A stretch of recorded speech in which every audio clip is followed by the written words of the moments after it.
Fala galera, beleza? Eu tô aqui para dizer para vocês que eu resolvi aderir aí ao movimento do Black Friday e eu tô criando aí um cupom de desconto de 30% no meu curso de design de personagens e criaturas no modo sem feedback. Então, para que você consiga usar esse cupom, você vai clicar no link que está aí na descrição do vídeo, você vai fazer um cadastro e vai ter um campo nesse cadastro aí que tá assim, colhe aqui o seu cupom e ali você vai digitar o código que é Black 3D. Eu deixei aí também na descrição para que você não cometa nenhum erro. Então é só cair dentro, né? Se você realmente resolver se juntar a nós, vai ser um prazer muito grande, né? Não esqueça de entrar lá no nosso grupo do Facebook, né? O Vortex CG, onde a gente lá troca ideia, a galera posta trabalho, a gente tira dúvida. E a comunidade ali é muito unida. Então, se você aí que de repente está a fim de estudar, né, tá aí essa oportunidade, eu espero que ajude e a gente se vê então numa próxima oportunidade. Só lembrando, né, que esse cupom aí ele tem validade até o final dessa sexta-feira aí, o final do dia 23, né, quando virar dia 24, o cupom ele deixa de ser válido. Então eu deixo vocês aí com um breve trailerzinho do que é o curso e alguns trechos dele, né, o modo de retopologia, né, o vídeo vai até se estender um pouquinho, mas eu acho legal aí o pessoal conhecer um pouquinho mais do que de repente aí resolve adquirir, né? Então nada mais justo do que eu apresentar o produto para vocês. Então valeu e até a próxima.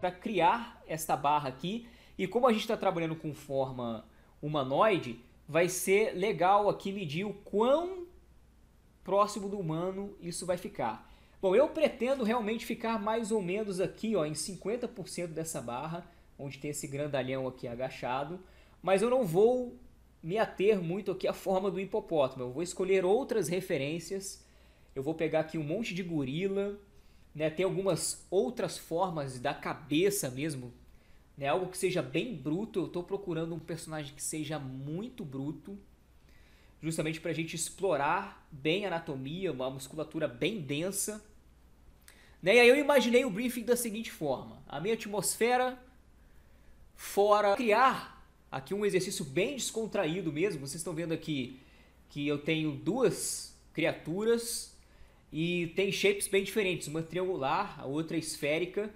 E vocês estão vendo que cada shape desse muitas vezes já sugere, né, uma determinada característica para o personagem ou para a criatura. Então a gente vai partir agora para um exercício bem descontraído, é bem legal, eu acredito que vocês vão se divertir bastante. E a gente vai explorar muito essa questão dos shapes e das... né, eu estou brincando bastante aqui com a forma, eu vou até... eu não quero olhos voltados para frente, eu quero um olho um pouco mais, um pouco menos de predador, né? Olhos que são voltados muito para frente normalmente têm a tendência de... E percebam que as fibras já começam a sugerir algumas semelhanças aí no seu direcionamento. Se a gente for separar então alguns grupos musculares, a gente começa a perceber que inclusive na forma é muito parecido. E não é só a questão da forma. O interessante desse S, né, que acontece da testa para o topo do crânio, é que a gente consegue manter uma sensação de que a cabeça ainda é curta. Então isso equilibra o rosto. procurando aquela largura para abrutalhar mesmo a cara do personagem. Eu já estou puxando novamente aqui na largura. A axila. O legal é que jogando volume neles já ajuda a aumentar. Mas falando aqui especificamente de frequência de detalhes, eu separei algumas imagens bem clássicas aqui para que a gente consiga perceber isso de uma forma bem clara. Então percebam nessa cabeça aí desse tiranossauro, né, que o padrão, isso é muito importante, tá, para qualquer situação, inclusive no 2D. Né? Você vai desenhar, vai fazer uma pintura, vai fazer os detalhes da criatura, ou do personagem, ou de um item, ou de alguma outra coisa. Se tiver tudo a mesma frequência. E aí eu começo a revisitar algumas camadas, justamente porque a visão vai amadurecendo. E aí a gente começa a enxergar, né, prejuízo aqui em alguns elementos. Né? Algumas das rugas e dos wrinkles foram sumindo. Mas vai fazer uma alusão aos incisivos, né? Que a finalidade é só cortar. Né? E eu jogo aqui uma originalidade, um design mais original para o dente dessa criatura. Acredito que vai ficar mais interessante. Então, beleza. Né? Eu não preciso me empolgar tanto aqui com a raiz. Reparem que as rachaduras, todas elas vão em direção ao centro, né? A área que na verdade, o ponto que na verdade aconteceu a colisão, aonde bateu, né? As rachaduras vão tender a ir para este local. É igual o lance do tecido, né? Esse aqui já é o ideal para eu criar umas rachaduras aqui sem precisar partir, né? As que dependiam do objeto realmente estar separado, eu já coloquei. Agora, né, ela está isolada, então todo o resto vai ficar, né, vai se manter no mesmo subtool.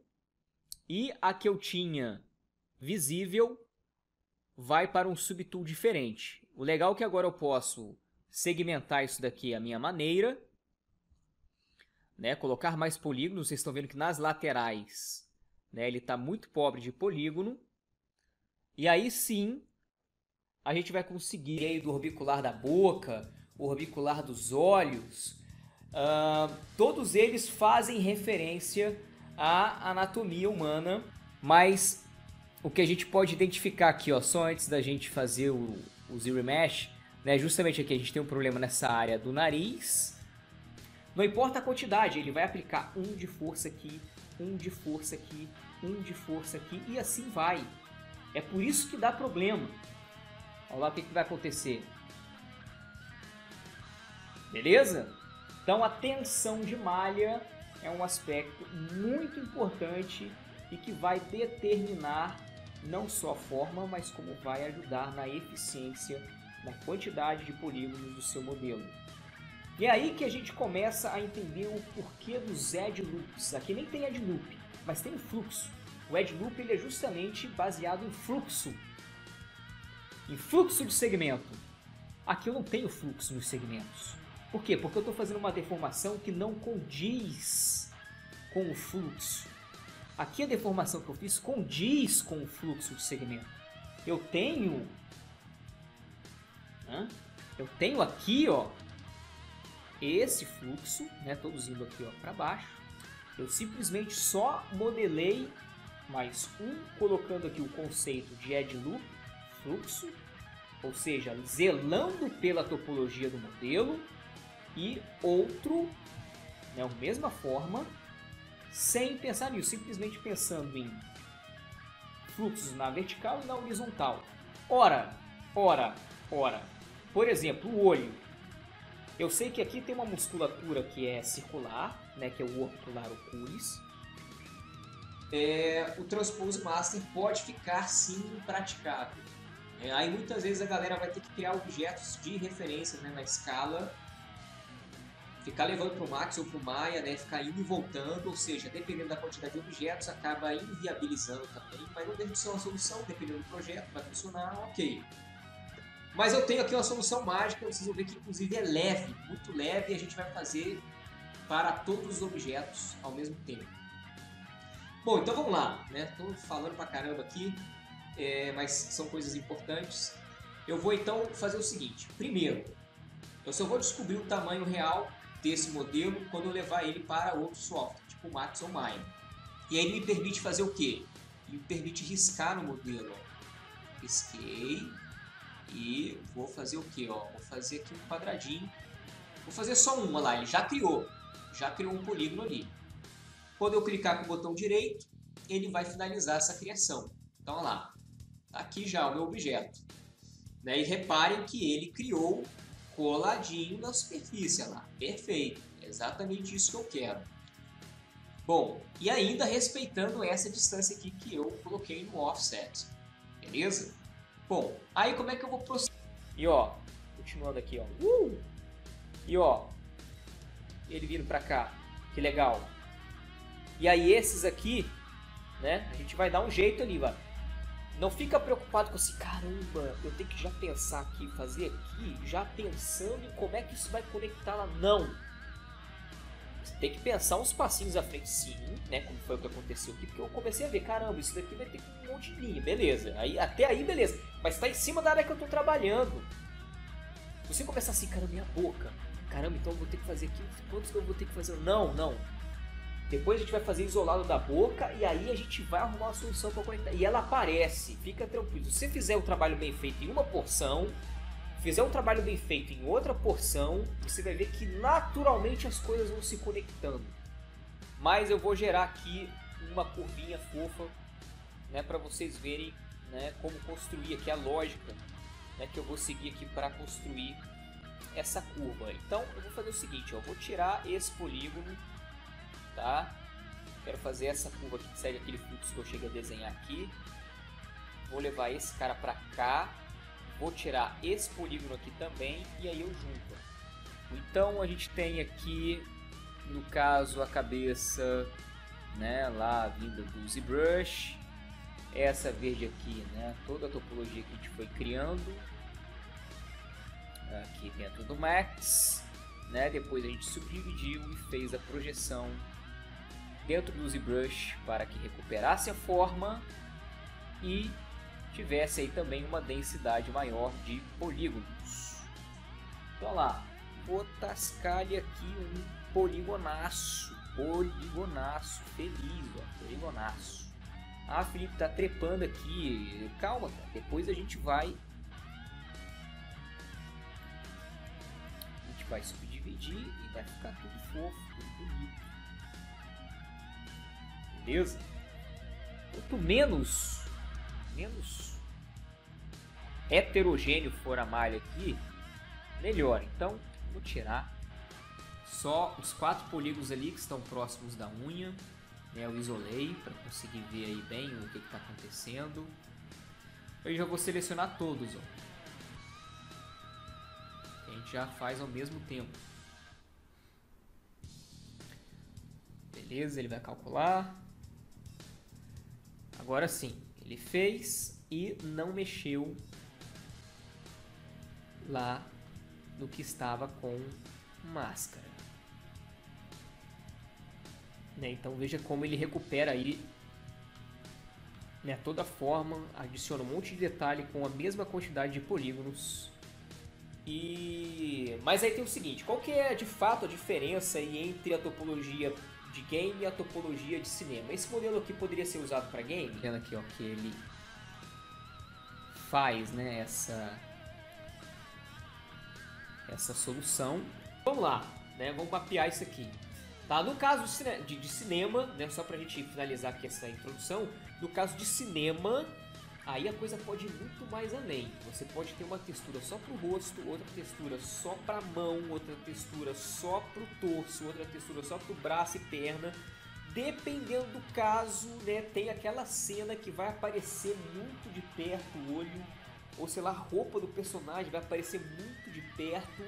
caramba, às vezes uma peça só tem várias texturas que compõem, né? Então tem um quadrante do rosto em uma textura, outro quadrante do rosto em outra textura, em outro mapa. Então são vários mapas em altíssima resolução que compõem. Por que não, então, eu quero, por exemplo, mais resolução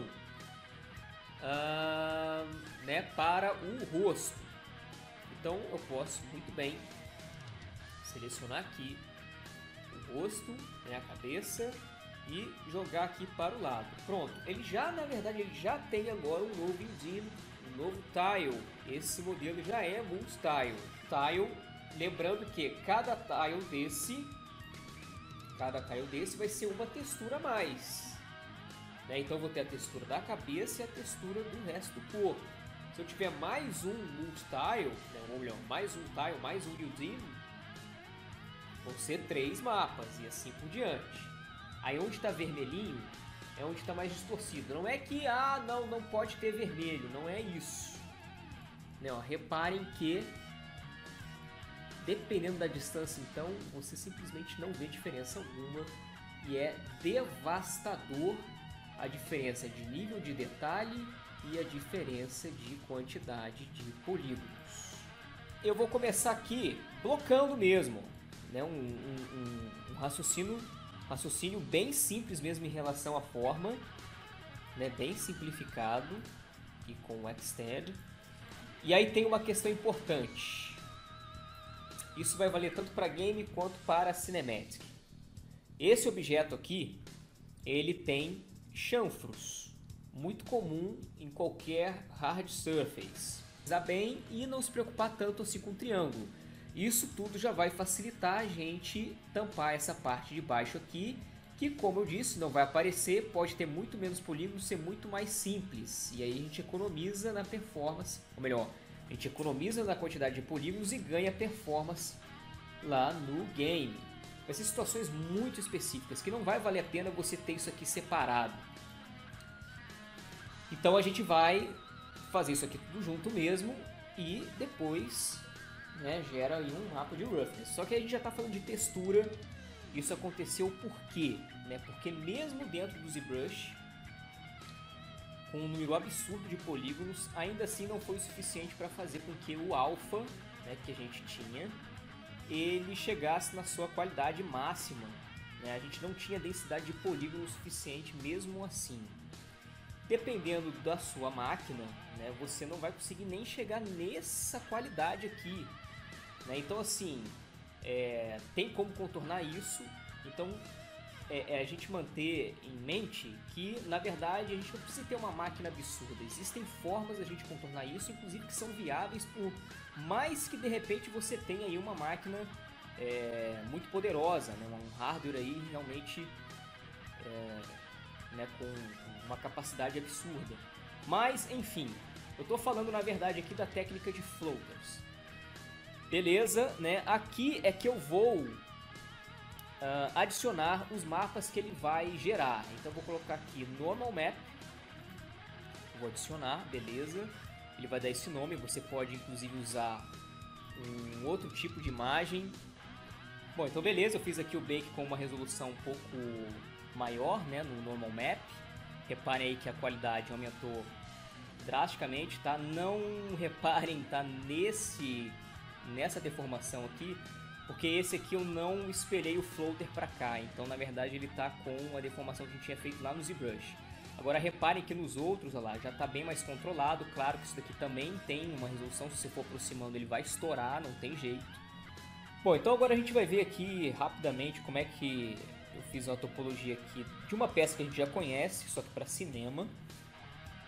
Pode até fazer um attach, não tem problema nenhum. E aí o bake é mais fácil ainda. E a gente se vê no próximo vídeo. Valeu, até lá!